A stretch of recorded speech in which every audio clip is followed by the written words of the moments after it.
Hey guys, this is Eric with Mediavine, and this is our SEO Like a CEO series, where we tackle various SEO subjects, kind of break them up piecemeal for you, define them, and tell you how to best optimize. And today we are starting with keyword prominence.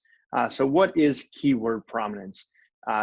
As you can probably tell from the name, it's how prominent your keyword is. But what that actually means really is how early on you're going to use a keyword or a key phrase in a given sentence. Or really a section of your blog post. So let's go for an example quick, I think, to help you define and understand what keyword prominence is. Then we're going to kind of tell you how it applies to SEO and how you're going to use it. The way we're going to do that is we're going to start with an example. And the example is going to be the key phrase I keep coming back to, which is cheesecake recipe throughout the series. And we're going to look at 3 different page titles that I actually found in the Google search results. 2 of them were from the very first page of the results, and then the other one is from the 5th page. And you'll probably be able to determine which one's from the 5th page pretty early on before I even get into the SEO tips on this video.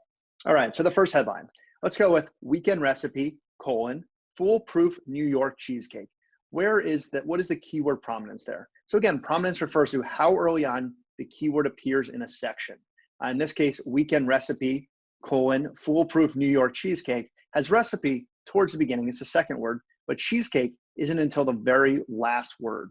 And because you don't even have an exact match, now we have these partial matches that you have to stitch together, and it's certainly not at the beginning. We're going to say that this is low or no prominence. Second example, again, this is from the first page results. The best cheesecake recipe, _ sugar spun run. So sugar spun run is the name of the website. It's actually a Mediavine publisher. And the keywords then, or the headline, are going to be at the very beginning here. So the best cheesecake recipe. You can see here that cheesecake recipe appears in the beginning. So you're going to have to use every word here in the page title, even if that includes your site title. And so you'll see that cheesecake recipe has what we would call a medium prominence here. It's in the middle. And then the final headline we're going to analyze is cheesecake recipe, pipe, Food Network kitchen, pipe, Food Network. I certainly don't love kind of that back half, and not just because they're not a Mediavine publisher, but because that's a lot of non-keywords being put into a page title. We'll talk about a lot more about this when we get to actually talking about page titles for SEO. Right now, we're focusing on keyword prominence, and there they actually did a great job. Cheesecake recipe is used exactly, so an exact match, and it's the very first 2 words. So that's the highest prominence you can have at the very beginning. So again, look back to the 3 headlines we had. And we can show them here right for you on the screen, and you'll see it's pretty obvious which one is the most prominent. And that's a quick glance. You can see, even without having to go through and analyze, that the bottom one, cheesecake recipe, had the highest prominence. All right, so what does prominence matter for SEO? Does it impact rankings? So again, you can infer from the fact that out of my examples, I had to dig to page 5 to find a poor example of prominence. It's probably a pretty good indication that the first 4 pages all had high prominence, that it has somewhat of a factor. But we're going to leave more of that to the analysts. The side of SEO that we like to focus on is really analyzing things from like a user experience and from Google's perspective. And if you analyze things from that perspective, you'll see real quick why prominence matters for your users and therefore to Google. And you're going to implement it whether an analyst tells you to or not during some audit. It's extremely important still in 2020.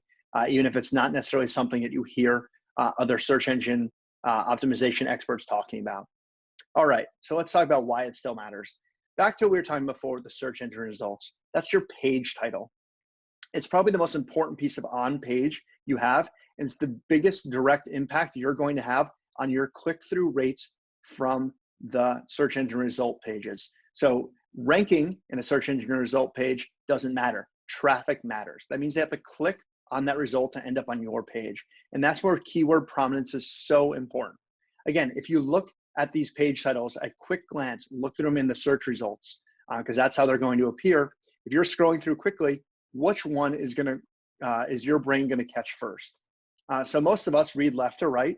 That's how the English language is. That's how most of the world is. So that's what we're going to be focusing on here. So when you read left to right in English, you're going to see on quick glance, the one that will catch your attention the most is definitely going to be one of those first 2.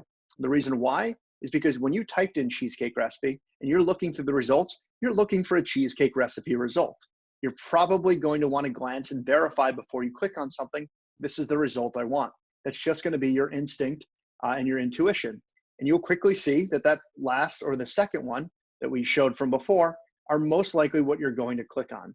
The first one, you would have to read that whole thing to realize, oh yes, this is what I want. And maybe you didn't even want New York cheesecake, but that might not be the reason you skip it. It's probably because it took you that whole sentence to read it.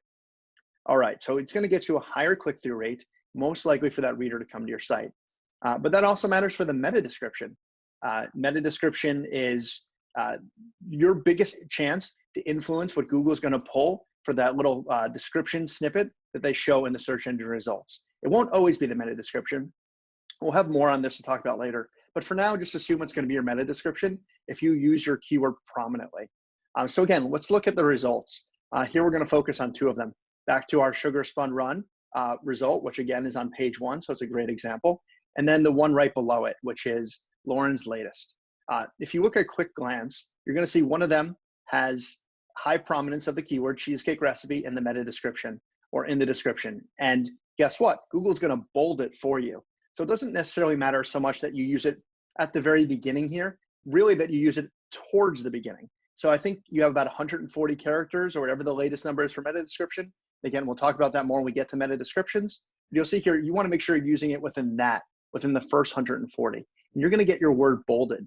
And again, your job is to stick out in those search engine result pages. You don't just want to appear in the top 3. You want to make sure that you give your reader or the readers the best chance to click on yours. And so having a prominent keyword inside your description is going to get you a chance to get your word bolded, the exact word the user is looking for. So you want to use an exact, again, match to the keyword. And you want to use it prominently or towards the beginning. So where else can you use keyword prominence? Where else does it matter? So those are really the two main sections that are going to matter for the search engine results, getting clicks. But now think about your reader when they arrive to your page itself. You want to use it as early on as you can in the post. You want to make sure that reader is going to find it as they're skimming. And remember, that's what readers do. Readers skim blog posts. Readers don't read. Unfortunately, that's just become the way that we all consume the internet. So you want to make sure that you're using that keyword early on. Use it towards that first paragraph, first sentence if you can. You want to make sure as a reader is skimming through, they realize, yep, this is definitely the article I want to read. This is going to answer what I wanted. Otherwise, users are going to bounce or leave your site. There's so many other results. There's not just that first page of 10. There are literally millions of results. If they don't find what they're looking for, a user will leave. Other places we recommend using it, headings. So if you use headings or H tags, and again, we'll have more to talk about these in our SEO series, but if you're using H tags, use them throughout there as well. It's going to be great because if your reader is skimming to find out what they're trying to learn, maybe in this particular blog post, they're looking for something like not only what is keyword prominence, but does keyword prominence matter for SEO? As they're quickly glancing, that might be the topic in their head. Make sure that you have a heading that kind of matches that. It doesn't have to be an exact phrase match, but making sure it's related to what they're looking for. So again, keyword prominence inside your headings also matters. And really everywhere else, it's the same concept. Anywhere you're writing, think about using it earlier on whenever you can. So you may start to think, maybe I'm going to use this word too much if I use it in all these sections. Don't worry, because next week's topic is keyword density, talking about how often you should use keywords. So today we're focused on really reusing them early on, or keyword prominence. All right, so thank you guys. Please subscribe to our YouTube channel, and I will see you guys next week.